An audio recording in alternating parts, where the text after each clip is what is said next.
Hello and welcome back.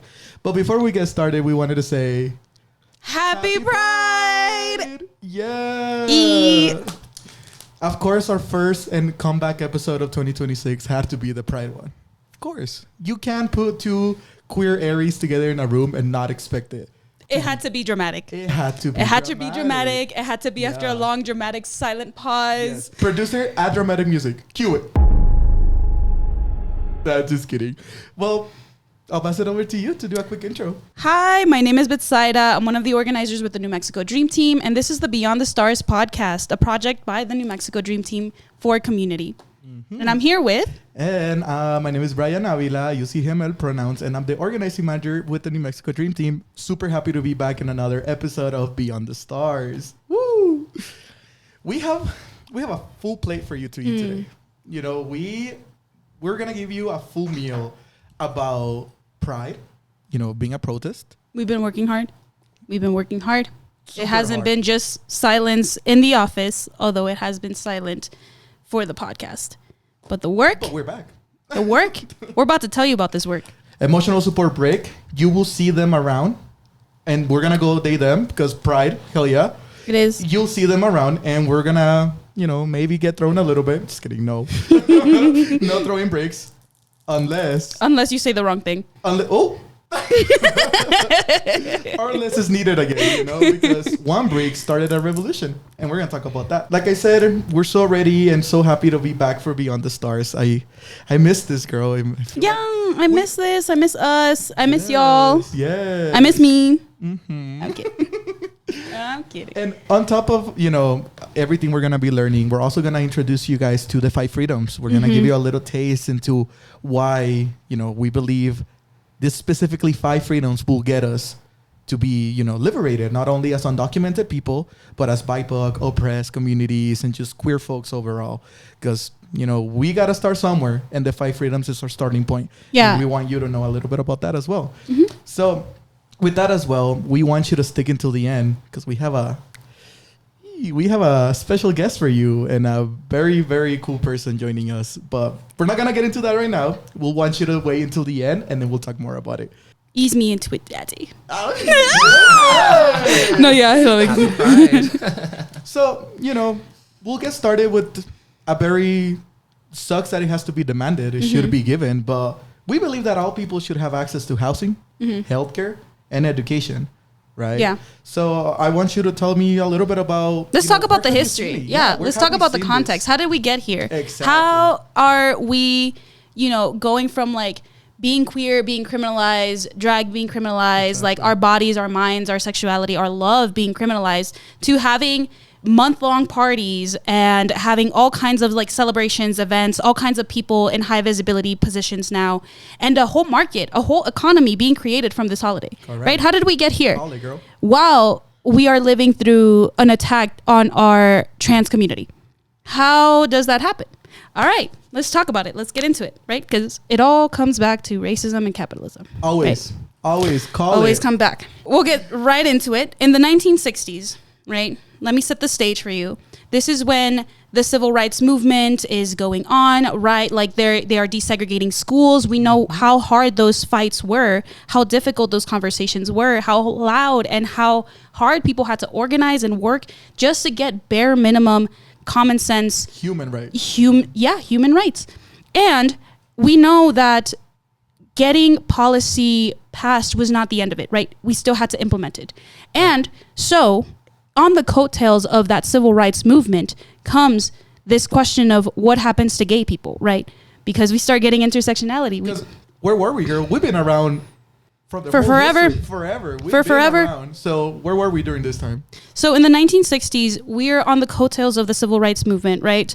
We have people that can understand that maybe people shouldn't be treated like lesser human beings because of their color of their skin, because of their complexion, because of their racial identity, because who their parents are, right? We're getting to a place where that mainstream idea is being challenged successfully. And then comes the question of what about women though? What about queers? What about like all these working class people, right? And so we're still trying to figure out what human rights looks like in a white supremacist, country. Yep. This is still, the United States has always been a really racist, capitalistic, patriarchal system, right? Mm-hmm.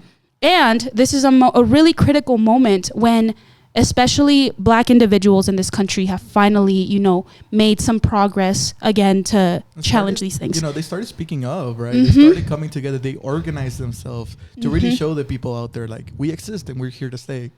Yeah, I mean, one example that we have, right, Juneteenth. We just celebrated Juneteenth as well. What is Juneteenth? Juneteenth is the celebration when 2 years after Abraham Lincoln declared that everybody was supposed to be free, that there were no more slaves in the United States, it still took 2 more years after that in order to actually enforce it. Yep. You needed some presence of armed military in order to enforce that. You needed to communicate to people all across this country without infrastructure. That's why infrastructure matters, right?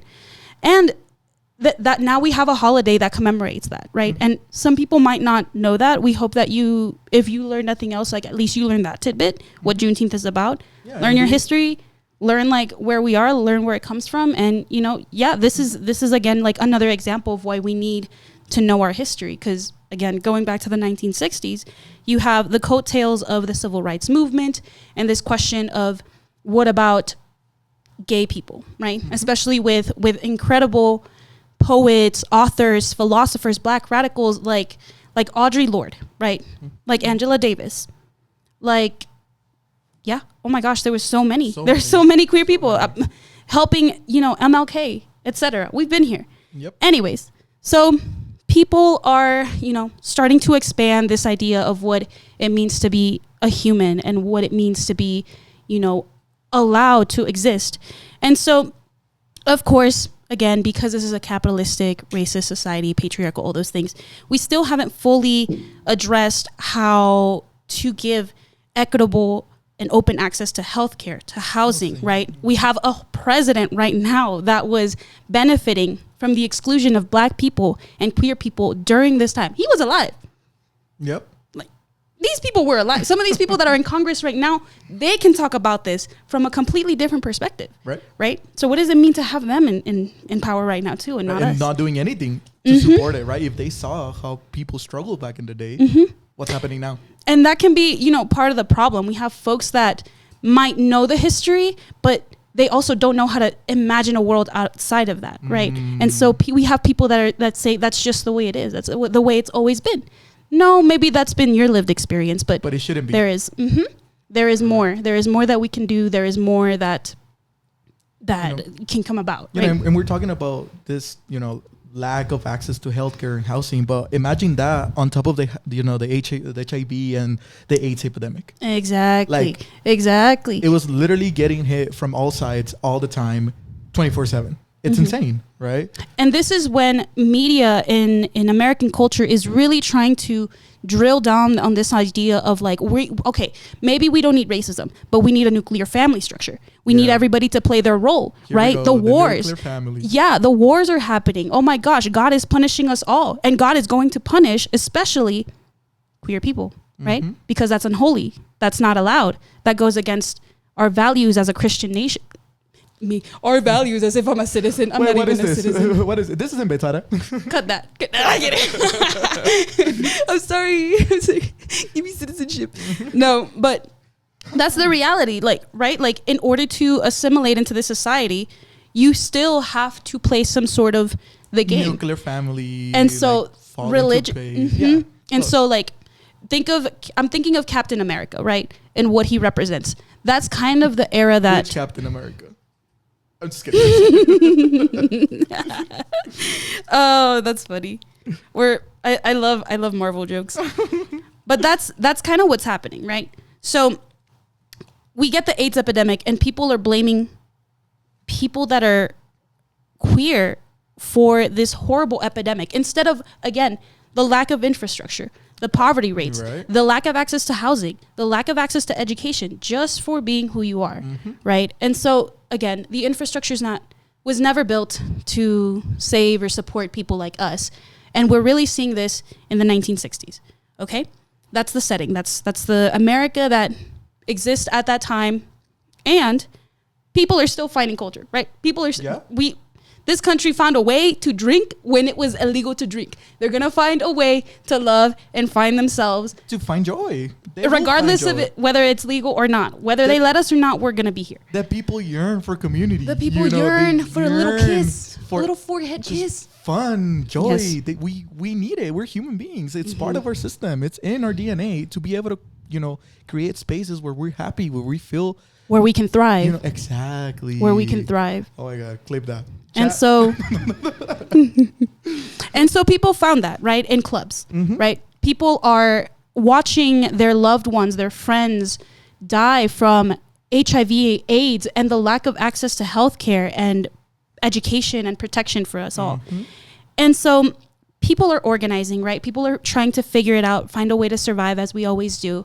And the clubs become somewhat of a safe haven for people to, be who they want to be and be a little bit liberated, right? Free from the judgmental look of the church, of the state, etc. in the clubs. Or even their own family members, It's heavy. And what does that say about, queer liberation, queer joy, queer existence being relegated to the nightclubs? That's a conversation to have as well. But this is the 1960s, right? So people are surviving in the nightclubs, creating culture, right? We're going to mention Vogue culture as well. That was especially prevalent, especially in the Northeast. Shout out, Black and brown communities that, found a way to create a culture from this survival. So clubs, right? And we have the Stonewall Inn. The Stonewall Inn was a specifically popular club in Greenwich Village, New York, in the 1960s. Now, mind you, Stonewall is also owned by the mafia at that point. And police raids are prevalent, are common, we're watching ICE raids right now. And people are starting to get normalized and desensitized to that. That's kind of what's happening at this time as well. Police are constantly raiding clubs. And especially where queer folks would gather. Targeting these clubs. And Stonewall was one of them, right? The mafia knew this. The mafia, as long as they're getting their money, so do what you got to do. They'll be back. They knew that they would be back.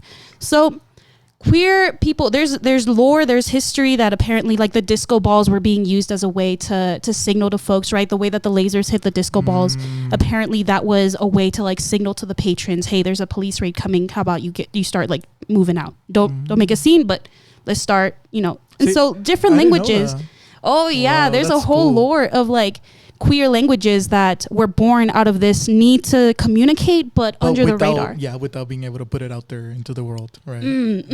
Incredible stuff, language to describe passing, realness, butch, queen, femme, all these things are being understood. And that's the beauty of queer community, right? We figure out ways to define and describe what this spectrum of sexuality and gender means is to us. And what it, but we all have different experiences, and it's just beautiful that throughout the history and even now it's still developing. So really cool stuff. Anyways, going back to the Stonewall riots, there's a lot of history and lore around this.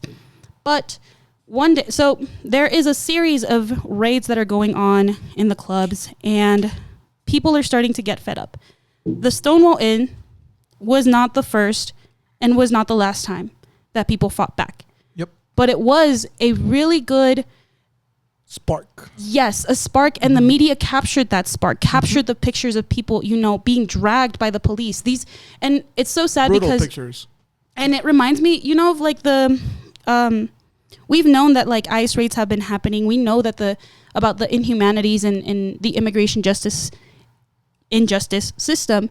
And yet it wasn't until Renee Good and Alex Preddy were shot on camera that people felt that. Everybody was into the movement and this shouldn't be happening. That's when people get it, right?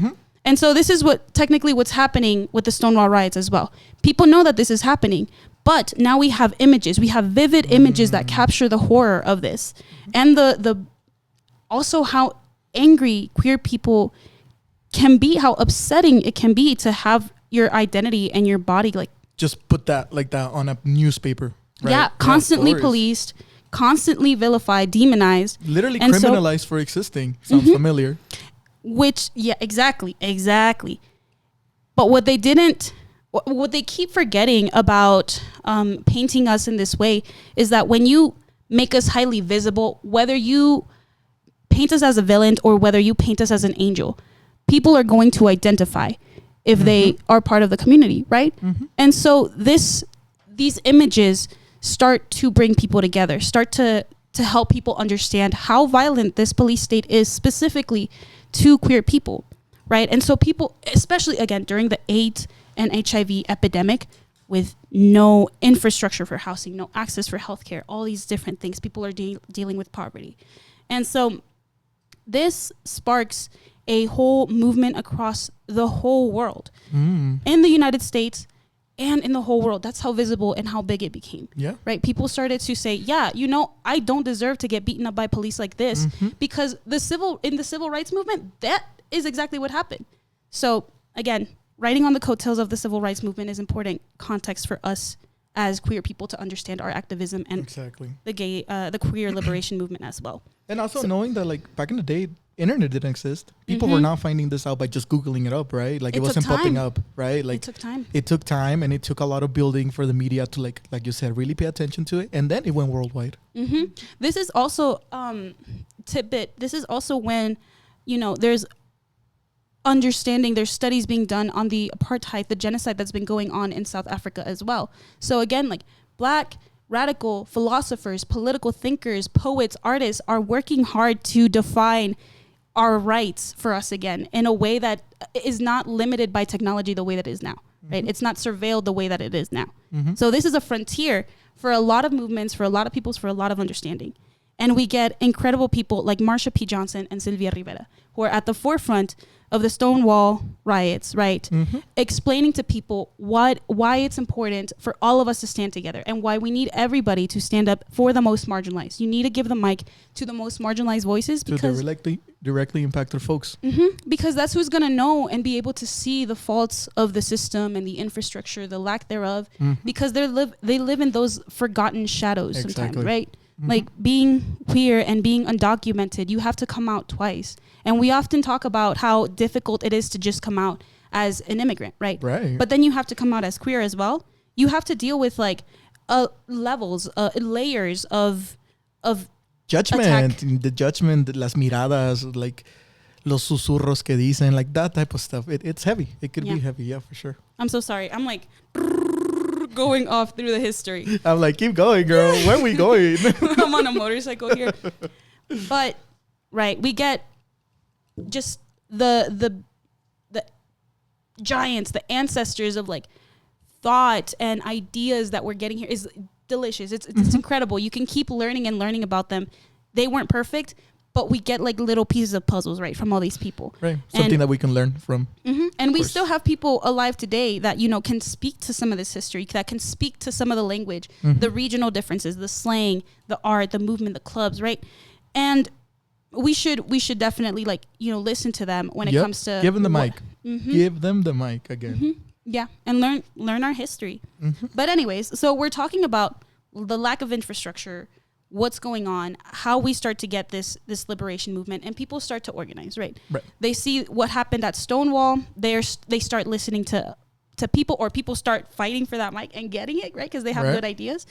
And people start organizing in their universities, right?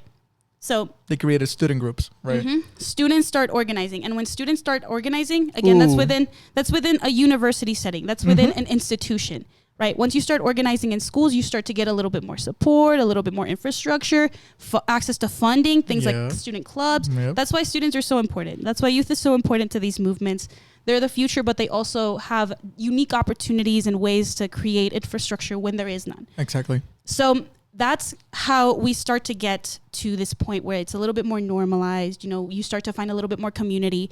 It's not just relegated to the clubs. Now there's homes, right? In Vogue culture, there are houses. Houses were created from, queer, the lack of, folks not being supported by their own family members. their own friends pushing them aside. So what did they do? They looked within each other and created those houses. And they were protecting each other. Exactly. They had homes. They had a place to sleep. They had somewhere to eat, someone to look out for them, someone to take care of them in their final days at times. Exactly. And that's how we get houses, right? It's a beautiful history. And now, like, this is now also an informal infrastructure outside of universities, outside of the clubs, that is holding community together, right? So it starts to develop, we start to grow until, people eventually start to get organizations, get more funding, get more infrastructure to where we are now, and some of that funding does come from corporations at times, What were people doing with Pride Month when it wasn't this president specifically? Everybody and their mama were switching their whole branding into it. Folks that never spoke up about, queer liberation suddenly was all into it for June. And the moment June ends, 4th of July, and it's just like, funny, right? We can't pick and choose where we want to support. But people started to see that people are willing to pay a pretty penny to, be a part, to be allowed into these spaces, into these parties. And so people created a market from that. So now we have parties that go all month long. We have all kinds of access to like clubs and organizations and things like that. But we still don't have infrastructure. Exactly. Matter of fact, we're still dealing with attacks that parallel the kind of horrific history that we just talked about. Yeah, exactly. Right? And, no shame in celebrating. You should always celebrate yourself, not only in June, we go year round. But like Betsida said, like, think about that infrastructure. What are we missing? They can keep telling us, yeah, you're liberated, but are we? Do you feel liberated? Like, do you wake up to a world where you walk outside and you feel safe? Let's give you a queer movie. But while you watch that movie, we're going to take your right away to have driver's license, which is what happened in Kansas. Not even get started on that. And it's crazy because, like, you have people thinking that, like, because we have a month to celebrate queer culture and queer liberation and think about then we're all liberated and we're free. Meanwhile, we have Kansas taking away the identification for trans people. They're saying, turn it in. And that is very similar to the things that undocumented people have suffered at times, right? In Florida, like, we're not allowed to get driver's licenses still. Like, and it's this whole thing that Trump put out like a couple months ago where he wanted all and every immigrant to register themselves. Same thing. Same thing. And then they criminalize you if you don't. It's like, come here and sit in the palm of the wolf. And if you don't, I'm going to eat you anyways. So it's like, damned if you do and damned if you don't. Yep. You were telling us a little bit about Kansas and, the transgender community and the discrimination they're suffering right now. Can you talk to us a little bit more about that? Yeah. I remember that, like, when that was happening, I have some besties that, have been talking, are from Kansas. Shout out them. And they were tapped into the fear that was going on in the community there at the time because people were seeing what's happening to trans people in Kansas and they're seeing what's happening to undocumented people in the country. And they're saying, wait a minute, they're trying to put us in the same boat. And we know who's going to be targeted the most. And it is not white people. It never is white people.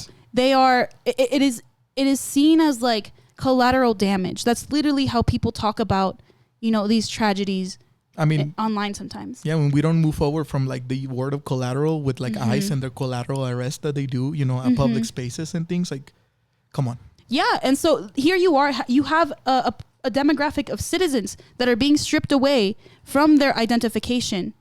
And then at the same time, you have this fear, this pressure, this threat of if you don't have documentation, you're going to be removed. To where? We don't know. Yeah, wherever we decide. Apparently. Yeah. And so, yeah, all that horrible stuff, created a lot of fear. And people were saying, hey, this is happening to us now, but it's going to eventually happen to everybody. If we don't do something about it now. What are we going to do? Exactly. And it's sad because there's so much fear and so much that people have to fight through and learn in order to build community. And unfortunately, not everybody was prepared. Some people are definitely prepared, but others, have a lot to learn. Yeah, still. And like we forget that we're also all part of the working class. Like most of us are just in and out the house to go to work and come back and get some sleep and go back in to get money, or else we're not gonna make it at the end of the month. You know, like it's just hard all around for sure. And this type of instances, like what happened in Kansas, reminds me of like what happened in Florida after the Don't Say Gay bill passed. You know, we literally saw an increase of 400% in hate speech. Like, that's insane. You know, like it was already there. It existed. Oh, yeah, that's definitely there. Yes, but the media, you know, amplifying this and making it like, oh, Florida passed it, we're all good. Like, you know, Florida staying with the law just made it okay for more people to think that it was okay for them to be, you know, creating these spaces where they were just, you know, making fun of transgender people, making fun of transgender people, you know, burlándose about queer people as well. Like, just all of that space is just, I don't know. It just reminds me of that. And it sucks that people, ¿cómo te lo puedo decir? They justify it, you know, by seeing this and being like, well, Kansas did it.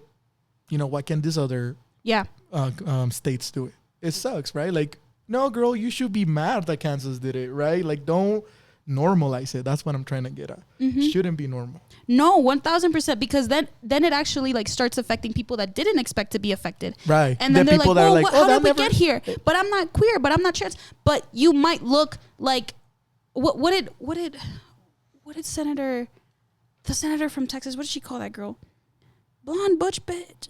Body blah blah blah blah. She went off. She went off. She went off. She hit that. But like it had a cadence to it, you know, it had a rhythm.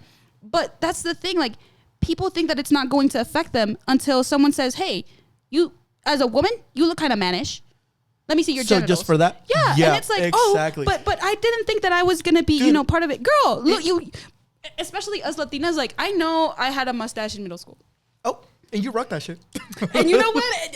It looked better than the other guys trying to curl theirs. Hey, look, now that I'm like non-binary, I'm like, hey. Oh, yeah. Girl, let me holler at you. But this type of comments that you're bringing up just reminds me, like, just history repeats itself with everything that's happening with the Latinos for Trump. You know, they voted and they were all like, you know, with it, and they're like, they're not going to come to me. And then suddenly the main spokesperson for the Latinos for Trump, her family got deported. And then suddenly it's like, yeah, this is bad. Girl, we told you. You think it's not you until it's you. Exactly. And, you know, it's so funny because, again, like some of these people lived through some of that historical context that we talked about. But like, think it really irks me when like feminists especially miss the mark on this, quote unquote feminist, because it's like, you know what kind of danger you're in when you don't have access to control your own money, right? When you don't have autonomy over your body. You know what kind of danger you're in because anything goes wrong, you're stuck in a marriage. You're stuck in a relationship. You're stuck in a situation in a household where you don't have autonomy and you don't have a way out. No agency. And that's exactly what they're putting queer people in when they pass things like the Don't Say Gay bill. Yeah, to you, it might just be, you can't talk about it. I don't want to hear it. But to me, it's attacking my identity. Yeah, and to someone that's in danger, they can't talk about important context that could put them in even more danger or save them. Exactly. That's a huge, it's a huge factor in people's ability to survive sometimes, that of course people that have privilege are going to miss it because they don't have to live through that. But here you have a state that, again, Florida is an interesting, I love Florida. Being from Florida, like I saw how powerful community organizers are there, and how they just shut down Alligator Alcatraz. Alligator Alcatraz is being shut down because of the consistent effort from organizers, from community, fighting until they got it shut down. Yep. And this is not the first time that Florida community has been able to fight like this. And Florida has still been under Republican control for about 20 years now, if not more. And so that's the legacy of this, like, Don't Say Gay bill and similar legislation that's passed in Florida, that people think it's not gonna, it's to protect the children. The children are telling you that this is not going to protect them. This is going to put them in danger. Let's protect the children. It doesn't fit into our nuclear family and our Christian values. It's and then look at who's in the Epstein files. Ooh. The silence. Oh. It had to be dramatic. Can you please add like a boom? No, I mean, you gotta name it. We have to name it. We have to be able to, you know, sit down in spaces like this where we feel free to, you know, talk our stuff, and name it. Because or else, what's gonna happen? We're just gonna let it slide again. We're gonna forget. And people forget. Exactly, right? And We're then gonna forget. here comes Get used 50 to it. more years. There are other people just like us sitting here talking about the same issues, right? We can't let that happen. We need to act. We need the action. We need it as soon as we can. Because legislation like the don't say Gil. Don't say Gil. Don't say Gil. Whoever's named Gil, I'm sorry, you're not getting named. But this is things like the don't say gay bill are what put people in danger and having to flee, having to migrate out of locations like that because you make it impossible to survive there. And they're literally criminalizing you living there. But why you mad at making your state money? You know what I mean? Like I'm contributing into the economy of this state. And you're making it hard for me to stay. They think that they're better off without you until it actually happens. Because Florida passed another bill, anti-immigrant bill, to target especially people that were working in agriculture, right, and in blue-collar jobs. They targeted that industry, and a whole wave of people migrated out of the state, and construction sites were empty for weeks. People couldn't fill the spots. And they were like, oh my gosh, no, we didn't want to scare everybody. We just wanted to scare the criminals. But who are you criminalizing? Exactly. And this happens over and over again, right? In the 1960s, we got before the 1960s, we get a period of out west, what's called the out west migration, right? Okay. And so this is... I'm like, teach me. Actually, this was like shortly after the 1960s. This was after the Stonewall riots because, of course, we talk about the pendulum swing. And if you don't know what the pendulum swing is... Take the Dream Zone. Take the Dream Zone or go ahead and watch the other episodes, right? We talk a little bit about it. How we have to see ourselves as like swinging on this pendulum, right? And that's our organizing. Every single time we get like a protest or we get like a statement, things like that, that's on a pendulum swing, right? We're not going to move forward until we move the root of the pendulum. Exactly. Right? We get Obama, yay, woohoo, and then we get Donald Trump. And then we got Biden. And then we got Trump. So we're swinging back and forth, right? So we get this swinging back and forth effect from the Stonewall riots, and we get legislation that is attacking especially queer people all across the country. Some states more than other, kind of like we're seeing now again, right? See the parallels. History rhymes. Yep. And so after that we get an out west migration where a whole bunch of queers from the East Coast start to move over to the quote unquote Wild West in order to escape some of this legislation, some of these attacks, to find. They take their chances on some place that is maybe a little bit more rural, less infrastructure, less development, in hopes that in that vast emptiness, quote unquote emptiness, they'll be able to build something for themselves, some kind of security, start over, you know. And so one of those people is Harvey Milk. I mentioned him in one of our videos for the Pride Month recap for NMDT. I think it was like early videos back in last year, no? Yes, and this one that you just did, right? That's true. That's true. It's a good video. Watch it. So Harvey Milk becomes the first gay politician in California, a product of this out west migration, right? And so again, waves of migration are not random. There's this myth that like, oh, people migrate because they're greedy or whatever. They're looking for a job. Why are they looking for a job that bad that they're willing to uproot their whole life? Ever thought of that? It's not easy, but people are making that choice. Like they're making this choice now in hopes of some safety, some dream that they have, right? The idea, the concept of maybe thriving, right? And so these things are important to remember because this is how New Mexico becomes a sanctuary, a quote unquote sanctuary state. New Mexico. For queer people. I love you. You're right there, gang. Right there. Top of the list. Yeah. No, but yeah, I mean, you mentioned something really important, thriving, right? And early in the episode, we talked a little bit about how we want to introduce the 5 freedoms, right, into this whole podcast and how we are moving through life and, you know, guiding us with that North Star of understanding that we need the freedom to thrive, the freedom to transform, the freedom to move, the freedom to stay, the freedom to work in order for not just undocumented folks, but, you know, everybody to be fully liberated, or at least have that stepping stone into what liberation could look like for us. You did mention New Mexico becoming a safe haven, right? You want to talk a little bit about that? How did we become a safe haven? What?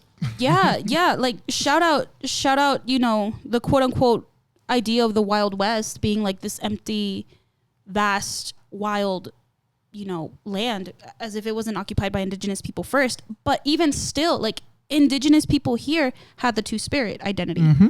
And Two-Spirit is, we did some research on this. Shout out our Yes. campaigns team that helped with the research for Pride Month on that. In our research, we find that the Two-Spirit identity is an umbrella term for many different iterations of what this or non-binary gender fluidity can look like in indigenous communities. Correct. There are important, iconic, queer, two-spirited figures specifically in the state of New Mexico that before the out west migration or around the time of the out west migration, and also were already, challenging the idea of gender norms, gender roles, the gender binary. And so this kind of culture, resistance culture, and ethnic cultures, indigenous culture, migrants are challenging this idea in the quote unquote Wild West. And this is that plus the migration of new queer identities looking for a safe haven created a cultural hub for queer people here in California, not Texas, but in Colorado. Yeah.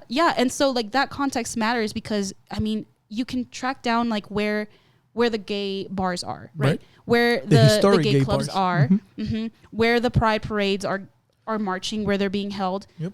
And you can trace it back to some of this history as well. So you have this going on in New Mexico, right? And so people have been constantly present and working here in the state to imagine what thriving can look like. At the same time, history again like keeps repeating itself. We have icons like Marsha P. Johnson and Sylvia Rivera and so many more queer elders that contributed so much, organized so much, did so much work, and still died unsheltered. We're not given their flowers when they were alive. We're not taken care of. We're not supported.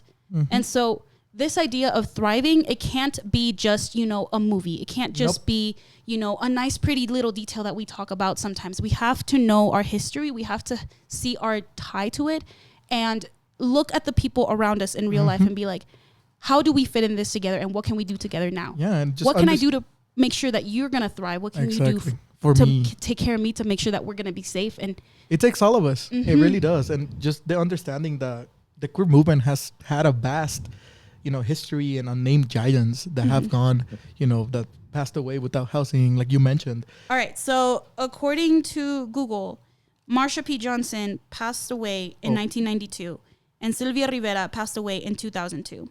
Okay. Now, the lore with Marsha P. Johnson is that her body was found floating in the water in New York. With Sylvia Rivera, I believe she passed away, unsheltered, without protection, without someone by her side.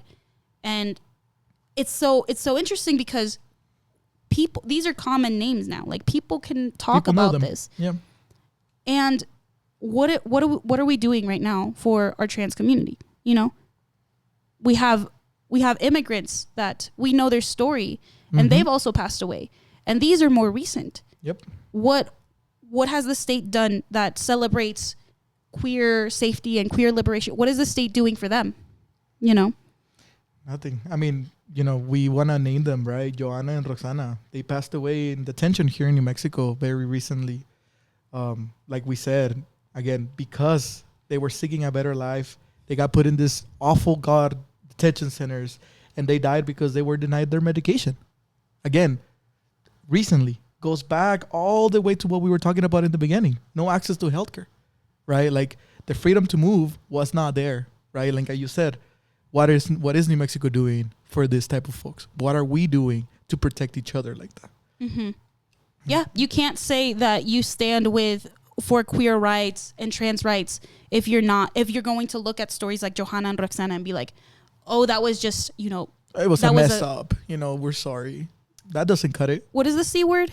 That was not a coincidence, but C word? Collateral. That was just collateral damage. We still need these detention centers to provide people with jobs, right? And the safety. Jobs.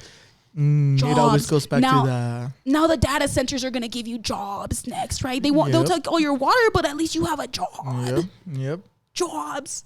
That's always the excuse. It's always the Who cares about goes back to that. You can't right? sell me a job if I'm not going to be alive Like- to show up the next day. Like, I'm sorry that you need, for-profit Yeah. detention centers to be able to sustain life in your county. Maybe build better jobs. Yeah. Right? How about Maybe you do build your job? more infrastructure for your people and your community to not need these for-profit detention centers in order to make a living. Mm-hmm. It's that simple. It really is. And it just sucks that Yeah. how People need hard-headed to- it is, Like, come And- on. It's crazy because like we have these conversations, with in community. We also like go and talk to legislators for the state legislation in February. We have a lot of these conversations, and people. It's really interesting to me, especially working with youth, how we understand this maybe when someone else is talking about it, but we lack the ability to believe in ourselves and imagine a better world. Yep. So this freedom to thrive is really important for us today, especially because, we have the ability to imagine now, queer stories, queer relationships. Queer as liberation. as a whole. something that's a little bit more normalized in our minds. But what does it look like to actually have queer liberation? What does it actually look like to have infrastructure that allows us to thrive? All of Exactly. us, not just some queers, but all of us. Doesn't matter what ethnicity, race, background, class, whatever you want to call it. It takes all of us. Like I said earlier, it really is all of us. And it's not going to be visibility. Nope. It's not going to, I'm sorry, Because but it's what not going did to be that do to us? RuPaul. What did visibility do to us It when can we put got it? It puts a target on our backs. That's not what we want. That's not queer liberation, We need protections. And like I said, visibility, it's good. We love it. But once you have a bunch of people telling you we need more and you're not doing anything but showing more visibility, something's wrong. Yeah. We're it's not 2026. Time for visibility was like a Gone. few decades Yeah, ago. like same we sex- see it. same We see sex- the problems. We see the people that are unsheltered. Do something about it. Exactly. Like same-sex marriage happened. What's next? Now they are you hate gonna us. make it more accessible for everybody? Yeah, Are now you they- gonna give us healthcare? What's going on? Now you have TikTok and like queer influencers. Okay, now we're allowed to get more hate speech. Oh, because that's We're literally opening what we the have. doors for people to put a target on a box, for people to get doxxed, right, and know where they're at. And then the question of safety starts all All over over again. again. Yep. Because you can see more of us, but that doesn't mean that we're safe necessarily. Girl, I think it's time. It's time. I think it is. I think it's time for the viewers to get to meet our, very special guest. Very, very special. This guest is an incredible friend of mine, a sister. I love her wisdom. I love her storytelling abilities. I love her power, her spirit. It is incredible, to find people in community that have this passion for life, this passion for community, this love, this heart. And so it is an absolute honor. It is a pleasure to have you here, Gemma, with us today, to be able to share how you found community, how you found yourself, and how you found this power through your drag, through art, through your understanding of community. So without further ado, could you tell us and our audience, you just heard us talk about all the issues, all the context, the history. And so what is it like? Before we get there, can you tell us a little bit about yourself? Yes. Yeah. Who is Gemma Royd? For sure. Well, hello, everybody. My name is Gemma. Yes, it does sound like a hemorrhoid. You heard that correctly. I'm a drag queen originally from Albany, New York, now living here in Albuquerque, New Mexico. It'll be 4 years in September that I've been here. So time flies, but it's also no time at all. But yeah, Gemma, she is a punk maximalist, demon from hell, to be honest. Yes. She was very much born from this place of trauma, from this place of needing to create and express. I started drag like during the pandemic, during lockdown, and I really didn't have anything going on, and I was miserable, but I knew I loved to create and I loved to express. I just hadn't done anything with that for years and years. So finally having, I don't want to say the opportunity, because lockdown, COVID, all of it, it's a Lockdown whole was thing. lockdown. Yes, it was what it was. But being able to actually have some time to dedicate to makeup, to artistry, to just putting together costumes, all of that helped to give me the voice I have now. So now I'm here in New Mexico. I'm loving it. So hey, nice to meet you, everybody. Beautiful. So who were you before you found drag? What brought you to drag? Yeah. Great question. Oh my gosh, I love that question. Before drag, I think I was a scared little girl. Honestly. So life was complicated. I went from religious circles in high school. I didn't grow up religious, but as a abused child, it's very easy to get wrapped up into religion, and don't want to shame anybody for what they practice, but for what I was experiencing, it was a lot of what queer people go through in religion. You look for it for safety, but then you end up kind of getting trapped into this cycle of shame and guilt and things like that. So I went from there, went to Christian college, and then that was a whole thing. Left the church very soon after I graduated Christian college because I was like, honey, I am gay, I'm queer, I have to live my life. Like, you can't stop me from doing this anymore. There you go. So I went and did that. Got married at a very young age, and like that relationship was horrible. Shout out. Wait a minute. This is the first. I think this is the first time I've ever heard you say shout out. Oh, I love that. Shout out. Shout out. Hey. I'm sorry, but if you're out there, you know what you did. No, no, I'm kidding. Well, actually, I'm not kidding. That's so serious, but I'm laughing. That's anyway, big. all to say, that's a lot to get into, but I say that to say I never gave myself the opportunity to find myself. I was in, a very controlling environment. What y'all were talking about earlier, sometimes like women getting trapped into these marriages and then you lose your autonomy. Like that's very much my experience as well. So in the wake of that, like I think drag started to help me through difficult times while I was experiencing them. And now that I'm on the other side of so much of that, like I'm divorced, I'm not in religious circles anymore. I feel, as liberated as I can be with with everything else happening in the world. Like I'm probably the most liberated I've been up to this point. So it's a nice feeling to have. But yeah, before drag, I was very scared and very just didn't have a voice. But drag gives me that confidence to step into a room and to be myself authentically and to say my opinions and to not be afraid, even though there's so many things to be afraid of. So, and now you're an award-winning drag performer. Period. A baddie. Well, yes. 2-time Draggy award winning. Period. Oh, says it so lightly, like it's another Tuesday. You know. But for a baddie like Gemma, it's another Tuesday. Thank you. Period. Well, yes. It's a day that ends in Y. I remember that the moment that you changed my life with your drag was when you did a performance to Yellow by Coldplay. And I remember and this was when Gemma had just recently moved to New Mexico. I'm seeing her perform for one of the first times, and I see her just literally become a muse on stage. Wow. In a makeup that is so abstract. I literally felt like I was watching a live painting, but on a person, and I could feel the emotion and the nostalgia, the depth. It made me question myself for sure. It made me question, where do I fit in this story as an audience member, as someone experiencing your drag? And that's when I realized drag and performance and queer performances are an art that is meant to change us and meant to change the world. Yeah. So it is, I do not say it lightly. Gemma, you are a genius. You are an incredible performer, and heck yeah, award winning for damn sure, for a reason. Thank you so much. And that truly means a lot to hear, truly.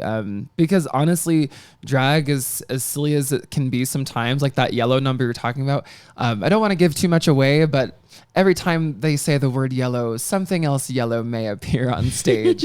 And it's little things like that can seem like nothing, can seem silly, but it's questioning everything that you know about pop culture. It's you're hearing this song, it's wait a minute, that's not what I expected to happen. Right. But I think that's fully the art of drag, is the art of transformation, the art of like subverting or diverting or whatever, just revolutionizing. Yes, exactly. Flipping things on their head from what you thought it was going to be, and now it's this.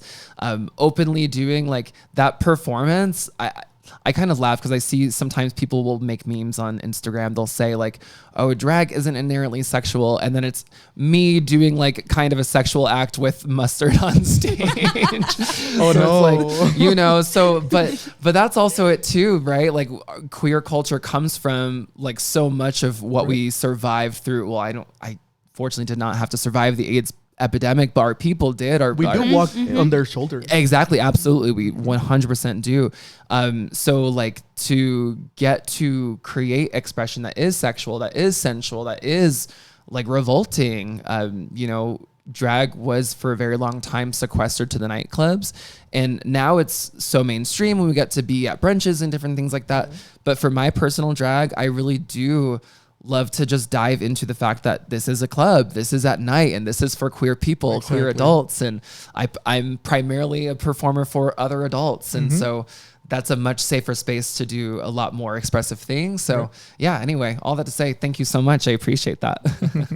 Thank you. And thank you for sharing your story with us. It's powerful to understand, what decisions people make, what brings you to those decisions, because that context matters. That context is what builds our leadership.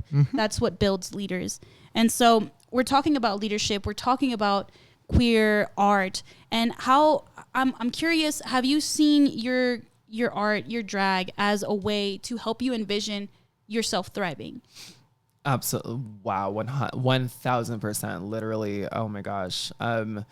My drag character, Gemma, like she looks people in their soul. Like, and when I'm performing, I'll grab $1, but I'm like staring deep into your consciousness at all points. And I love that because it's connection, but it's also like breaking my own fear of being seen as a queer person, as a trans woman, as just someone who sometimes doesn't fit in all of the boxes. Like I am a trans woman, but my expression sometimes might be a bit fluid. And I guess I kind of still fit within the non-binary realm, even though I use she, her, and like, it's just all of it. It's an umbrella term. Exactly. Exactly. And like, but I guess with all that being said, like drag helps me break the fear of being perceived as all of those complicated things. Wow. In life, we talk about visibility, like in how good it is at first, but then you kind of realize when you're just stacking visibility on top of visibility, sometimes I find, at least in my life, or at least living in a queer life, we only have visibility for a certain amount of identities and certain amount of nuances and complexities. But once you start to break out of that, now it's like, wait a minute, you're a trans girl, but you got leg hair and there's different things. Like what? It's like, I don't understand. And it's like, my love, the entire purpose of queer life, the entire purpose of drag is to shatter all of this nonsense. Exactly. And like, the beautiful thing about getting rid of like the perception of any binaries or any fear of that is that I'm not erasing anybody by saying none of this is real. I'm not erasing anyone's femininity, your masculinity, your androgyny. I'm not taking that away from you. But what I'm here to say in my drag is that I exist whether you like it or not. And in this world where there are so many forces trying to kill us and get rid of us, the only way that I'm getting off of this earth is if you kill me or if I reach old age. Those are the two things that are going to happen. Knock on wood. But at the end of the day, like, yeah, I'm here to resist with my drag, and I'm here to take up space, and I'm here to be complicated. Yep. And that's what we have to do. I love that. Put that on a t-shirt, girl. Please. Period. Oh, please. I'm ready. My God. I'm ready for Gemma stickers whenever that comes out. But that's absolutely powerful because you understand. I love your story in that you understand what you have survived to get here, to be able to get on a stage and just be yourself and question a little bit of those norms, right? Question and shatter those expectations. And as you're liberating yourself, you know, with the context of all the weight and all the suffering that you've done, all the suffering that your community has done, you're still sharing that with other people. What a beautiful gift to the world, you know? You know, I have a quick follow-up question. You know how you mentioned that you envision drag as this way of revolutionarying the art and like flipping it around and everything. Do you feel like, you know, your art, your drag form, persona, that's also like political? Absolutely. I think that every piece of art that you create in this world is political, and even people who say it's not political, that's a political statement in itself. That's a statement of saying I'm going to align with patriarchy, with white supremacy, with everything that I think is going to protect me, and baby, it is glass. Like, it is not there for you. So fully, like, my first drag performance was a competition where you sign up at the door. So I had tried to send music to the DJ. They were not seeing me on that night, honey. They said, let me know what your Spotify link is and we'll pull that up, boo. So I said, okay, bet. So I show up to the club. I'm like preparing this performance, but I'm performing this song, Paper Planes by MIA. MIA, the artist, as today, incredibly questionable human being. However, that song Paper Planes was supposed to be highlighting the struggle of immigrants, the struggle of undocumented people, people who are trying to who are being seen as criminals. And like, that's the whole purpose of like the gunshots and everything. It's like making a mockery of the perception of immigrants and immigration, all of that.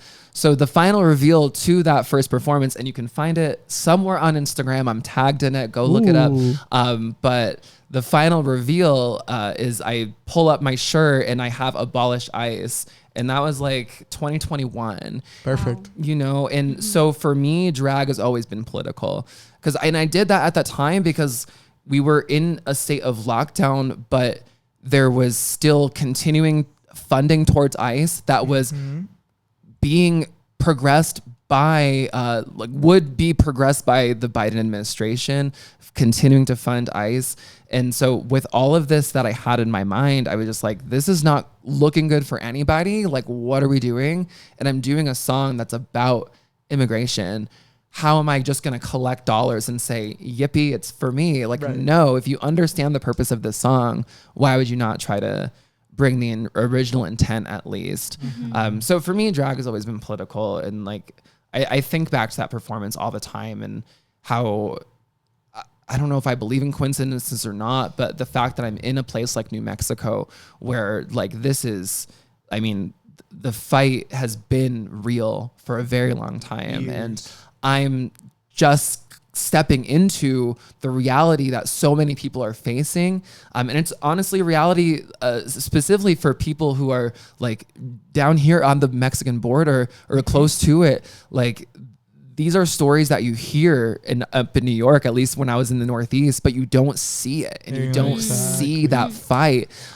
Like we saw raids and there's different things happening with immigration, but it looks different. And so to be here, to know like where my drag started, and now I'm here in Albuquerque, like I don't know how the universe works, but I'm happy to be here. I'm blessed to learn from, you know, so many undocumented people, so many indigenous folks that live here. Like I'm very blessed to be here, and I'm very honored that I've been accepted into this community even. That's beautiful, Gemma. Thank you so much for sharing. Of course. I'm so mad I missed it. Where was I in 2021 to see that performance? Should have been up in Albany, New York, baby.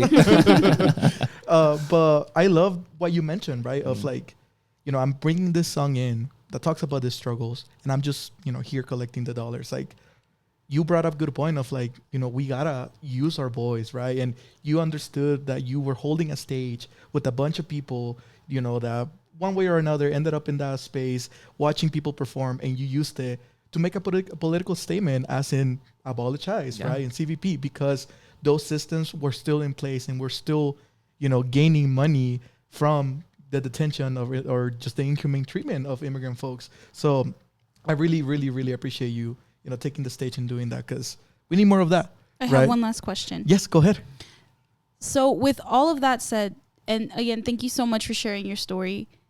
What does thriving look like for you? Man, that's a good question. I think thriving's complicated. I think in this world, I actually just saw this reel on Instagram where this person was talking about like how do you heal in a world that is constantly oppressing you? Like how do you heal when, like, I mean, at least for me, like I had a job that was paying for my HRT, my hormones, and then they decided to just change insurances out of the blue without telling me, and that was like loss of access for me right there. So like it's such a weird thing to think about, because like while I'm constantly fighting battles like this, I do in many ways still feel like I thrive. But the thriving, I think, comes from like community around me. It also comes from like I don't even know if I have confidence to defend myself or to protect myself, but just the knowledge that I will keeps me thriving. The fact that I have a heart inside me that has to be in like, so I guess to answer that, thriving for me looks like community and also spite for the government. Because like without community, I know that if anything were to happen to me in the neighborhood I live in now, like I have so many allies there because I'm talking to my neighbors. I'm talking to the gas station people. I'm talking to people at Smith's. I'm talking to like people, like literally there's someone that lives in my community who low-key scares me a little bit, but like they were out with their dogs today and they ran up to me and like we had a lovely conversation. But it's like at the end of the day, like you might scare me, but the same people that are affecting you are affecting me. Exactly.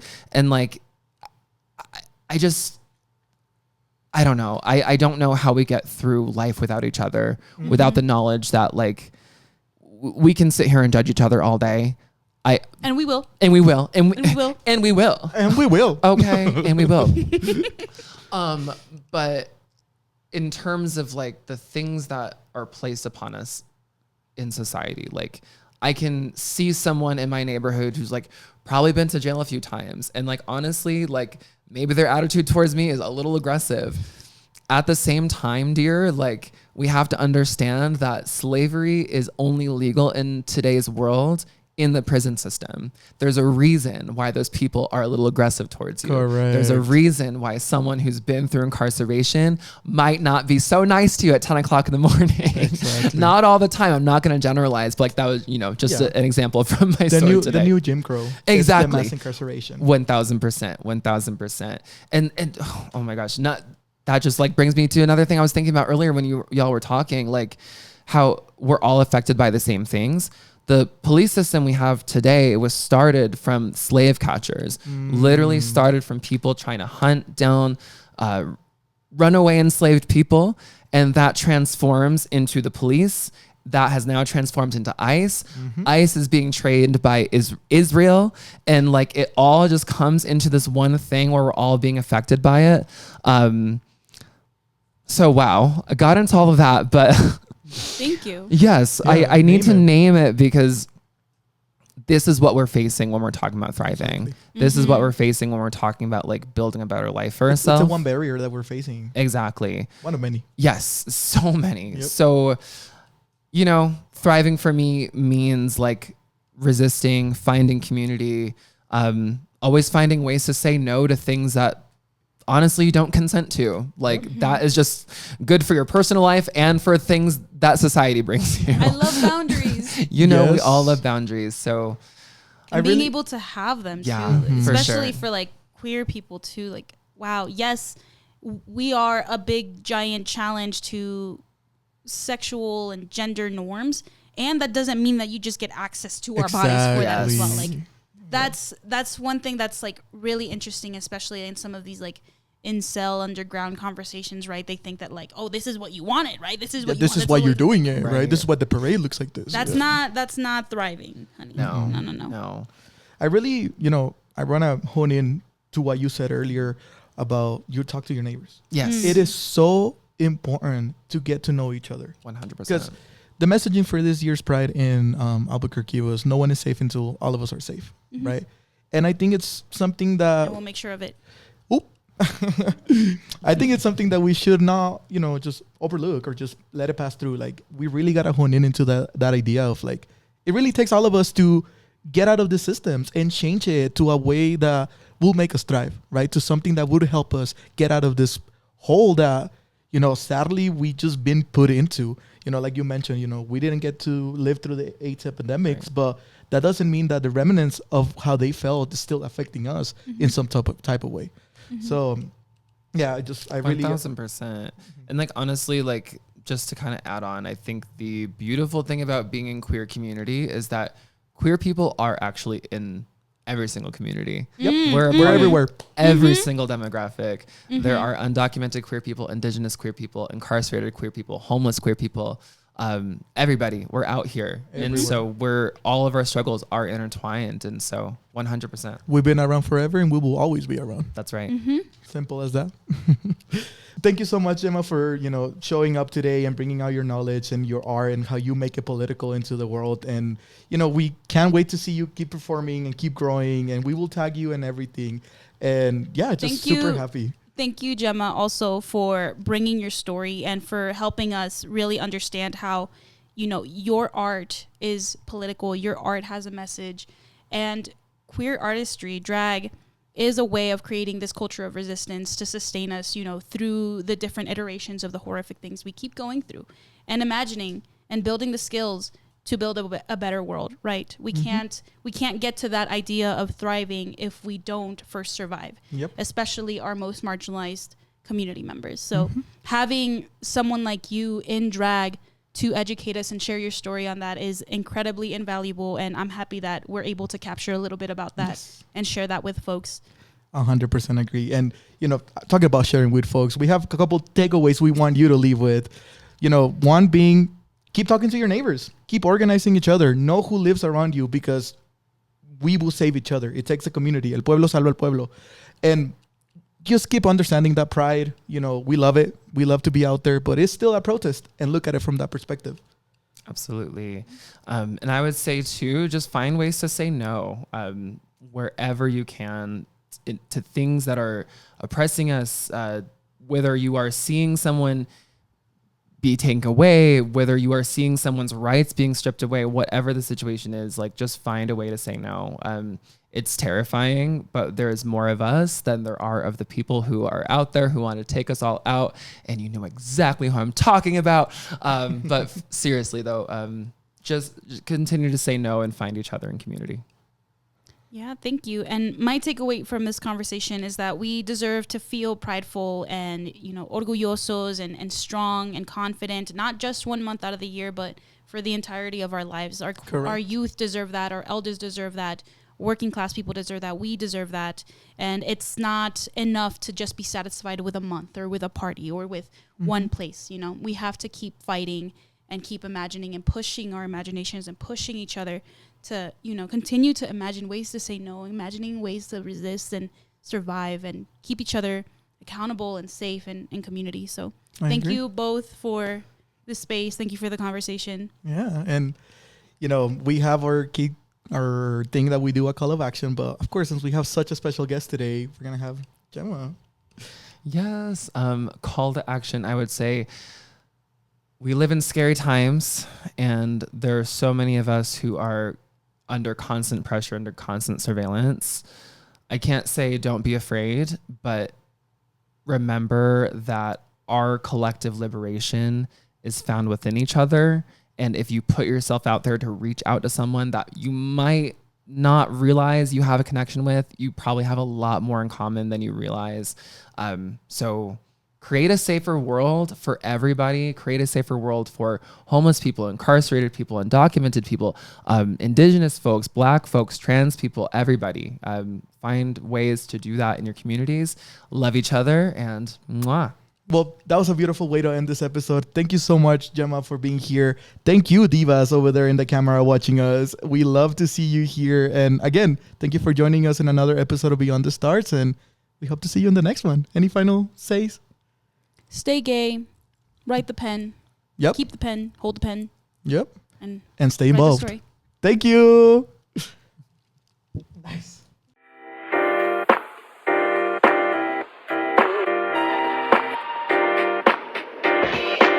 bring it, bring it.